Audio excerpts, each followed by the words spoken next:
Hello and welcome back to my garage. Today the Opel Corsa again. After what we have done to the car is running fine, no problems with that. It is the season again of cold and ice and snow and stuff like that. And because of that we will use the heating a lot more in the car. The problem is that the heating doesn't work that well. It is getting warm, but you will not be able to defrost your windows or, well, get a nice comfy heat in the cabin itself. So I had already a look at the car while she was here. Most of the time stuff like that has something to do with an air bubble in the system, but I already burped or degassed the system and be sure that there is no air in the radiator of the interior. This thing that's underneath the dash. I'm not going to replace the radiator. Yeah, I know I have a radiator right here. That is just our second solution. What we're first going to do is, or going to try, is flush it. Most of the time there is just debris in the system, so it cannot transfer its heat from water to air. And because it's blocked, we don't get that heat. But of course we have to diagnose that first. There are a couple of things that also could be wrong. What we're going to use is just a flush. Of course, always follow the instructions on the can. But what I'm going to do is I'm going to turn on the car, be sure it's nice and hot, and then we first going to diagnose the issue. So as you can hear, I have the car running, I have the heater at full blast, and what we're going to do is first check the temperature with just a cheap laser temperature apparatus. This is the feed line, and this is the return line. And just by the feel of a hand, just by hand feel, this one is a lot warmer than this one is. Of course, with the transfer of heat, we definitely would have a difference between, the feed and of course the return line. But this is definitely too much. And to me, it says that it is blocked somewhere. So let's check it with the gun itself.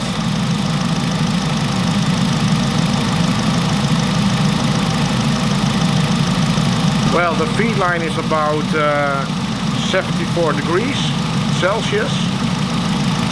And let's check the return line. The return line is about 35 degrees. A half this difference. That's just way too much. Normally you will see maybe 10, maybe 15 degrees, maybe not even that. I definitely do think that the radiator on the inside, the interior radiator on the inside is blocked. So let's have a look and feel inside the car. Well, the car is still running. And one thing I want to check is if there's nothing wrong with the open and close of the flap. Because if the flap is hanging or something like that, then you definitely don't get hot air or just only hot air. But I definitely hear the flap going open and close, so that's no problem.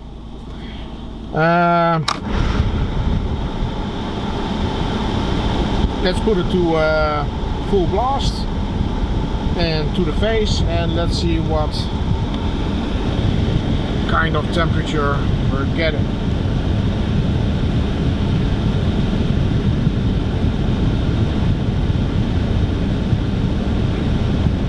Well, about 35, it's going up a little bit.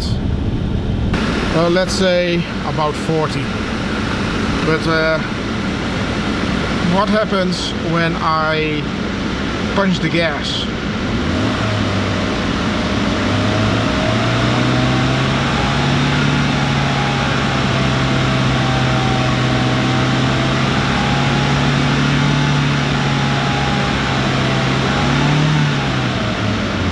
As you can see, it is definitely getting hotter. And if we wait a little while, it's going to drop. After the car has cooled down a little bit, what you want to do is remove the radiator cap or the expansion cap. Be sure that the car is cooled down, because if you remove it, the chances are that that you burn yourself, so be careful. Most of the cars have somewhere beneath the radiator a valve, and that valve you can turn open to, well, of course, drain the coolant. Sometimes you have to, well, just unhook a hose somewhere below, so there's the hose, so that's also an option. But because this one has a valve, we're going to use that. In this case, there is a little snout, so we can put a hose on it. And that hose, of course, is going into a container. So let's open the valve up and remove the old coolant. Yeah, it was a little bit stuck, but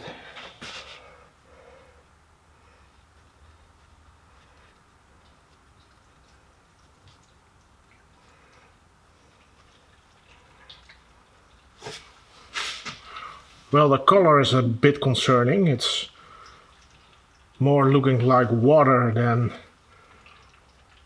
coolant, but let it drain. After that, of course, we need to close the valve, and we have to top it off with some water and, of course, our flush. You will never be able to get all the coolant out of there. And because I have the feeling that there is more water in the system than coolant, I'm not going to top it off with water. To get that water out of the system will be a nightmare. So what I'm going to do, I'm going to add some new coolant and the flush. Well, like I said, you cannot get everything out of there, and you definitely don't want too much water in your system. So let's put in our cleaning stuff.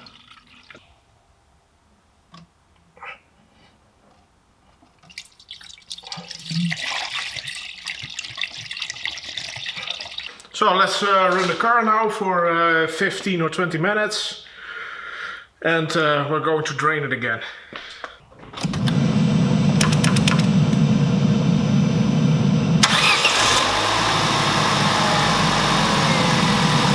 The car is running for about an hour now.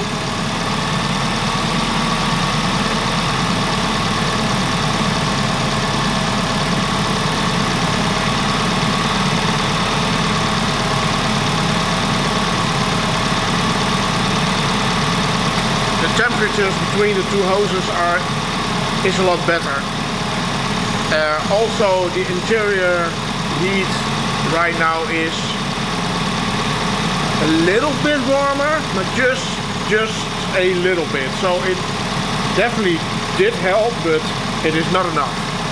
So what I'm going to do is I'm going to drain the system again and remove the hoses from the heater core itself, and then we're going to flush it just with a garden hose.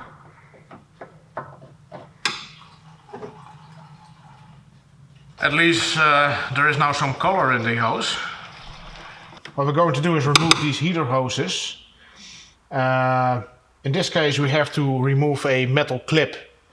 It's some kind of horseshoe. You can pry underneath it with a screwdriver, and you can just lift it up.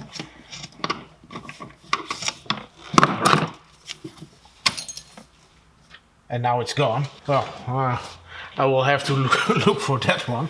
That's one. Crap. Well, you don't want to lose those two. But I did hear this one falling onto the floor, so I'm not too concerned. Also, be sure that you don't lose the gaskets that are in these things. And maybe it's a better idea to, well, get some new ones, but to be honest, I forgot to order.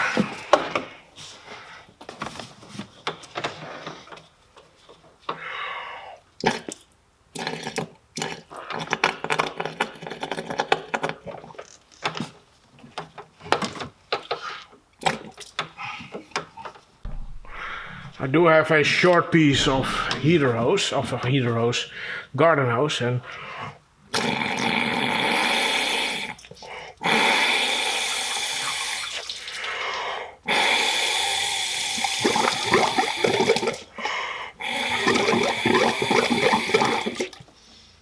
now there is enough room to put in our cleaning agent.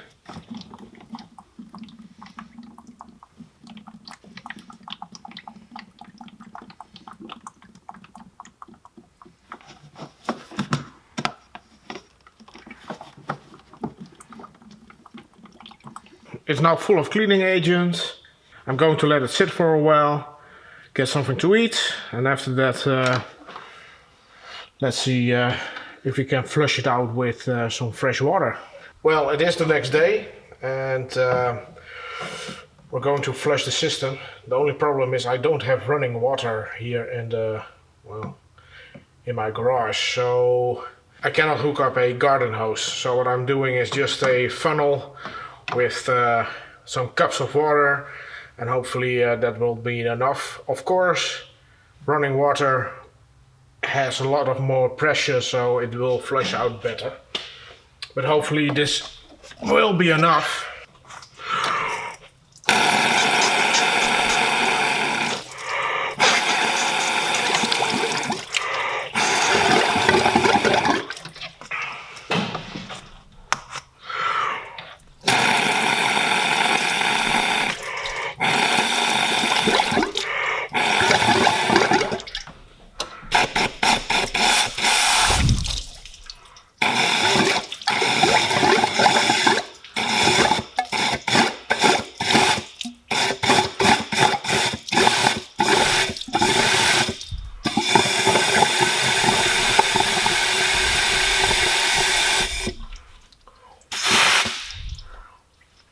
Well, I have been rinsing for a while. I had to remove the camera because of all the splashes. I also use some compressed air just to force it through there. But as you can see, if I now pour in some water, it will... Oh, need more water. So, but it is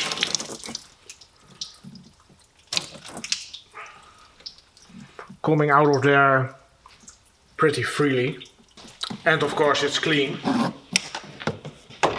My floor is already completely wet, so I'm done with this. Normally I would do this outside, but it is raining right now, and yeah, camera equipment and rain doesn't go very well.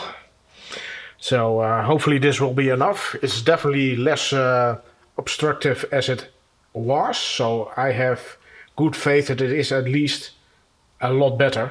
So now what we're going to do is put back those hoses, and I am going to change the thermostat as well.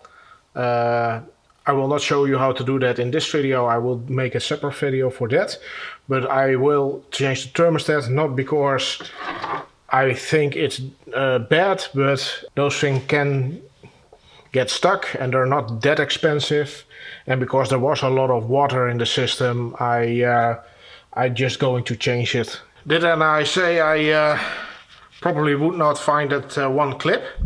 Well, it's true, so I made another one.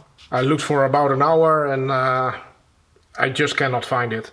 So this is just temporary. I am going to, of course, replace it with a decent one. I will go to my record yard soon enough, and then I will source another clip and then replace it. But definitely this isn't going to fail, but I do think you have to replace it with a proper part, because I'm at fault here. Maybe I will also change those rubbers. That's not coming off. Normally you can leave these things into place, but for some reason I always find them still obstructing a little bit. So I pry them always completely off. So, be sure you hear that snap. And of course pull on it a little bit. But this looks fine.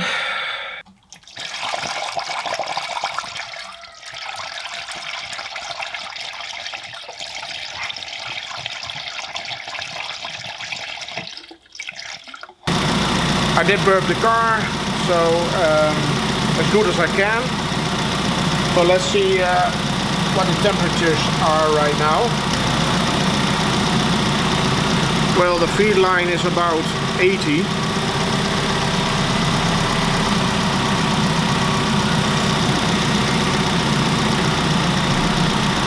And the return line is about 70. It does fluctuate a lot. At least it's now nice and toasty inside. As you can see, the engine is nice and hot. Focus. Well, they're not. So let's see if we can get a reading.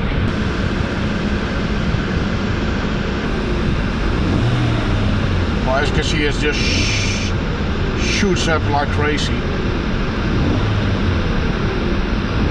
It's like coming 80 degrees out of the vent. Well, this kind of thing is not really good for measuring flow, but it definitely giving us a bit of a indication, and it is definitely blistering hot.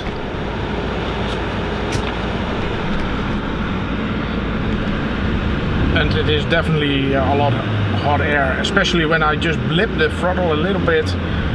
It is absolutely hot.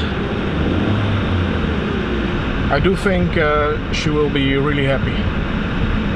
So yeah, there you have it. How to flush your interior radiator, your heater core, however you want to call this thing. In this case we used a Opel Corsa, but of course this is universal. You can the principle is the same on, well, every car out there. Did it help? It is definitely a lot better. I have a little bit of a feeling that it's still a little bit clogged. It is not as hot as I expected to be, but then again, if I just push on the gas a little bit, it's just skyrockets.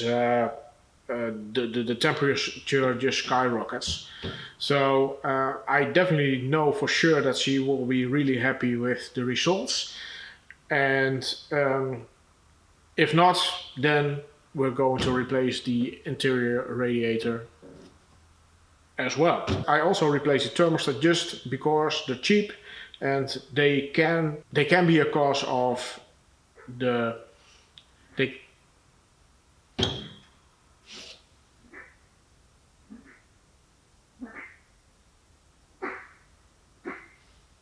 Yes, we have ducks. So this is definitely worth trying if you have heating issues. Replace the thermostat and just flush that thing. Most of the cars it's really annoying to replace one of these heater cores. Most of the time you have to remove the whole dashboard or at least part of it. Just be sure when you do all this that you burp the system as good as you can. In my case I had some problems with the water pump getting, well, enough fluid to make well, the stuff go round. That's what I did. The hose that's connected to the thermostat, I pull it off and just poured in the coolant through there as much as I can, and well, put it of course back, and after that it was no problem anymore. Of course, squeezing all the hoses also really helps to get all of the air out of there, and after that, well, the car is definitely, even when stationary, there is coming warm air.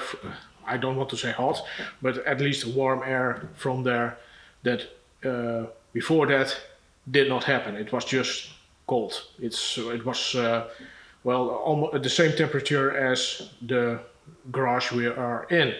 But then again, that is for the owner to decide if she is happy with it as it is now or not. So yeah. Well, that's it for today's video. Hopefully you enjoyed it, or at least learned something from it. And if you did, please give it a like. If you want to follow me around, you know what to do. And I will see you next time. Bye.